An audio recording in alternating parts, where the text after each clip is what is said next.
Bulog Parepare, Sulawesi Selatan, Sulsel, memastikan stok logistik seperti beras, gula dan minyak aman hingga triwulan pertama di tahun 2025.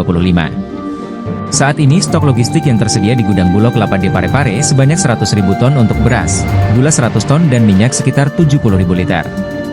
Pimpinan cabang Bulog Parepare, Muhammad Junaidi mengatakan, stok beras, gula dan minyak di gudang Bulog Parepare sangat aman untuk menghadapi Natal dan Tahun Baru, Nataru, tahun ini. Bahkan kata dia, stok Bulog kategori aman hingga triwulan pertama di tahun 2025 nanti, sampai masa panen tiba di bulan Maret-April. Junaidi mengungkapkan, stok-stok tersebut juga siap mengintervensi pasar dan penyaluran bantuan pangan menjelang Nataru. Dia mengutarakan, khusus beras Bulog Parepare tidak hanya melakukan distribusi di kota Parepare tapi juga di Kabupaten Baru hingga beberapa wilayah Indonesia Timur. Di antaranya, Papua, Ambon, Nusa Tenggara Timur, NTT, Sulawesi Utara dan Sulawesi Tengah. Hari ini stok kami kurang lebih sekitar 100.000 ton dan itu akan kami gunakan untuk melakukan intervensi pasar dan penyaluran bantuan pangan yang sudah selesai kami lakukan untuk alokasi Desember. Untuk Natal dan Tahun Baru ini boleh dikatakan aman Pak stok untuk Bulog?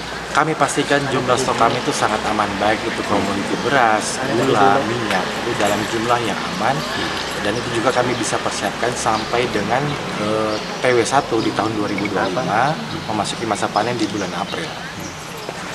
Ada berapa stok sekarang Pak? Kurang lebih kalau beras setara kurang lebih sekitar 100.000 ton, gula ada 100 ton, minyak sekitar 70.000 liter.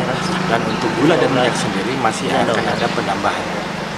Untuk Bulog Parepare sendiri Pak, itu wilayah kerjanya sampai pengirimannya kemana aja Pak? Untuk wilayah kerja Bulog Parepare itu wilayah Parepare dan Baru, tapi untuk stok berasnya kami itu memasuk wilayah Indonesia Timur seperti Papua, Ambon, NTT, Sulawesi Utara, Sulawesi Tengah. Download Tribun X sekarang, menghadirkan lokal menjadi Indonesia.